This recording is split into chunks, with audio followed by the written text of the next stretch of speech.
Thank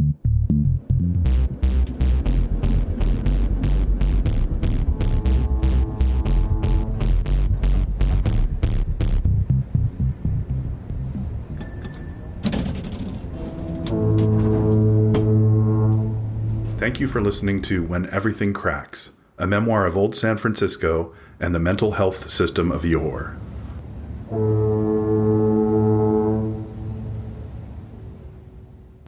My break with reality was just the weirdest thing, and I think, I had done acid at least once, maybe twice, twice, and mushrooms once, and I sometimes think that moving alien snake floor is like a hallucination that kind of came back. They called them flashbacks or whatever.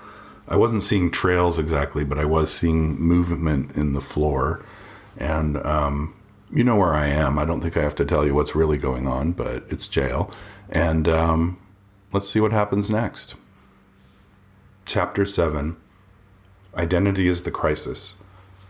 I don't know how long I've been here. I have no means of keeping track of time, which is different on a different planet anyway.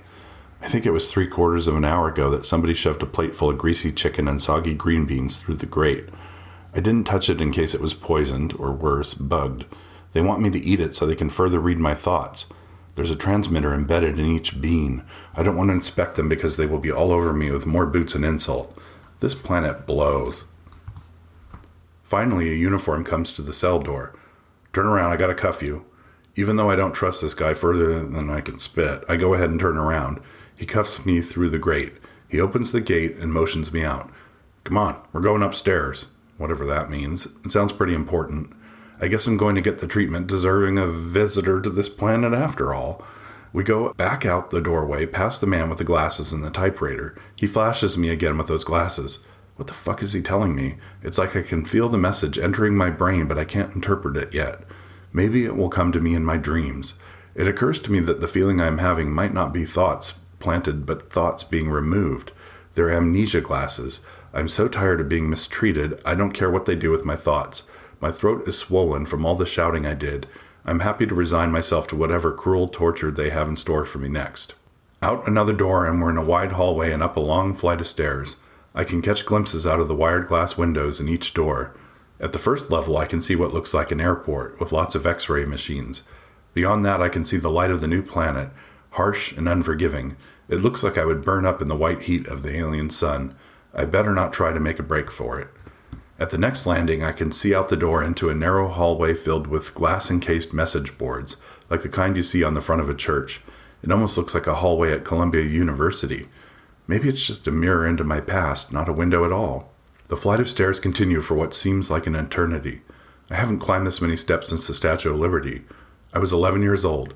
Finally, we reach the top level. We walk into the middle of a large room filled with earthlings. I am so exhausted I can no longer stand, and I collapse in a heap in the middle of the floor. I lower my head to the concrete and stare at it. It is moving slowly like lizard skin. The cracks stretch out like slow-moving snakes, then disappear. The room is steaming hot and filled with talking. All of the earthlings are talking among themselves. One approaches me. He's black. Very black. He's speaking so fast I can't understand what he's saying. It's hurting my ears to listen to him. He kicks me. I turn to look at him. His voice is coming out faster than his mouth is moving. He laughs to himself, then launches into another tirade. I can pick up random insults in his speech. He calls me motherfucker, cracker, bitch. I don't know for sure what to do. I'm so weak I can barely lift my head. I haven't had any water or food in quite a while. I decide it's best to ignore him. The whole room is watching our exchange. He doesn't stop. My temptation to turn around and insult him back is clearly misguided, so I do not follow it. Periodically, an overweight matron opens the door and calls names. I consult the tag around my wrist, which still says Duncan McLeod. After she calls the names, the person disappears behind the glass wall, and they don't return. The man has not stopped talking the entire time. This area is highly unsupervised. There's a fat alien cop standing guard, but he fails to take an interest in the skirmish, which is developing between this insane man and me. I feel something in my pocket. It's the dollar bill. At that exact moment, they call another name. I make the connection. They're interviewing us for the presidency. George Washington, of course. It makes sense now. But I'm not going to make it to the presidency interview if this man keeps insulting me. I can't even move from my supine position. I reach into my pocket and take out the dollar bill. This causes the man to quiet down for a moment before he launches back into his incomprehensible, insulting tirade. I hold the bill near him, and it quiets him again for a second. This is a magic dollar bill for sure. I finally speak. I hold the dollar bill out and very slowly and deliberately say, "Here, take this, and shut the fuck up." He snatches it away from me and walks away. It worked. The magic dollar bill shut him up. But what was I thinking? That was supposed to be the ticket to the presidency. I've blown my candidacy. At that exact moment, they call Dwayne Harris. The talking man looks at me and laughs as he walks through the doorway. Dread washes over me in one long shudder. I've just blown my chance to be president. I just gave away my golden ticket to political power to Dwayne Harris. He's in there telling them about it right now. Using all my strength, I lift myself from the floor. The last wave of dread must have given me some adrenaline because I feel some of my strength returning. I look through the glass at the scene unfolding. Dwayne is talking to a hefty alien woman. He turns and sees me and starts laughing and pointing. It's over. He was a spy sent by the Presidential Commission to test my stamina. This whole thing has been a test and I failed. I never failed anything in school until this past year when I dropped out of Columbia with D's and F's. Now it seems to be a habit. I am a failure. I hang my head in sorrow. I sit next to another black man and start to cry. He takes an interest in me. "Are you okay, man?" I lift my head to answer him, and when I look into his eyes, I see that he is wall-eyed. He's not an earthling, he's an alien.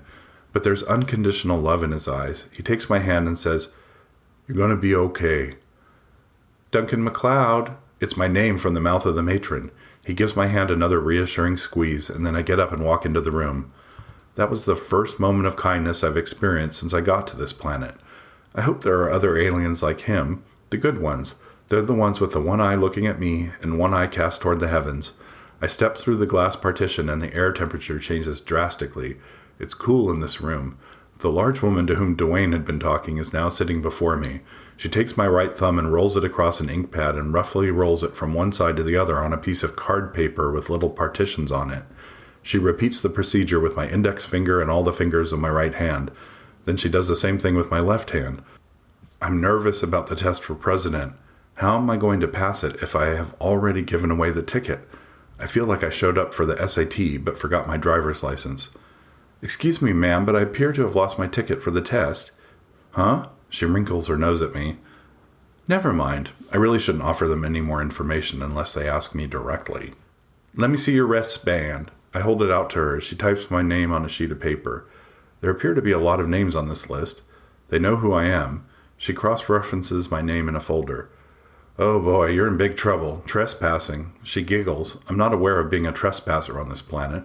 If I'm not mistaken, I'm a victim of a cosmic kidnapping. No sense in arguing with her.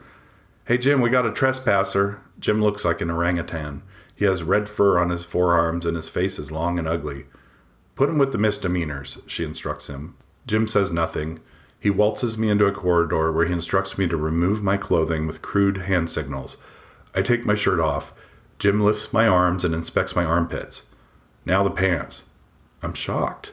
I remove my pants. He pulls my underwear down and spreads my ass cheeks. I turn and look at him.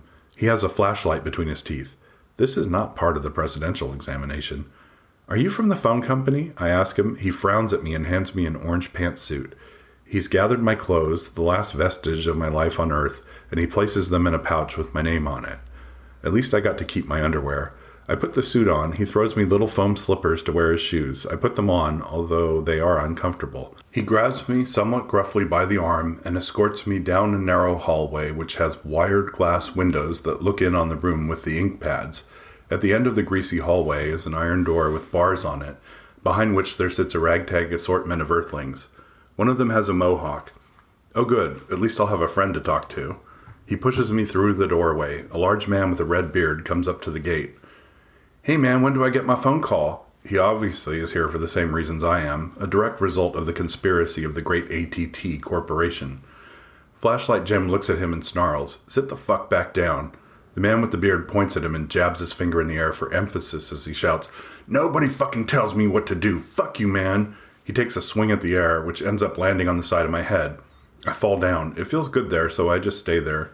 Aliens suck. Earthlings are worse. My vision is a little out of focus for a minute or two. As I regain my clarity of vision, I realize I'm staring at a bare mattress. Just in front of the mattress is a bare foot. The toenails are encrusted with mud and slime. I raise my eyes a little to see the owner of the toenails. It's the Mohawk boy. I look up at him and smile. Did you fuck with the phone company too? He doesn't answer. His eyes twitch. He's just signaled me not to talk about it because the place is bugged. I raise my eyebrows toward him and mouth a silent, sorry. He seems not to notice. I wish there were better company here. I feel like I've fallen in with some really bad earthlings. That must be for cussing out so many people. Fine. I look at my identification badge and it worries me. I have really small hands and I can wriggle out of a lot of things. I carefully tug on the band until I can squeeze it over my thumb base. It cuts lightly into my skin, drawing a small amount of blood. Nobody's watching. Nobody cares. I tug a little further and it's wedged fairly firmly on the lump of my thumb. The Mohawk guy sneers at me. Don't do that, man. You'll never get out of here. Fuck off. I don't know why I said it. I just did. Bam! I feel the dirty toenails make contact with the side of my head. Fucking faggot, leave your wristband on. This interchange attracts the attention of Flashlight Jim, who opens the gate to the cell to see what's going on. The bearded man leaps into action, punching Flashlight Jim in the face. It has very little effect. During this interchange, I managed to slip the wristband off completely with only a little bit of blood. There. I've managed to shed my identity. There's a huge fracas going on, just inches away from my face. Beard Man is down on the floor. Flashlight Jim is holding his head there with his foot. Blood oozes out of Redbeard's mouth. It looks like he got kicked pretty bad.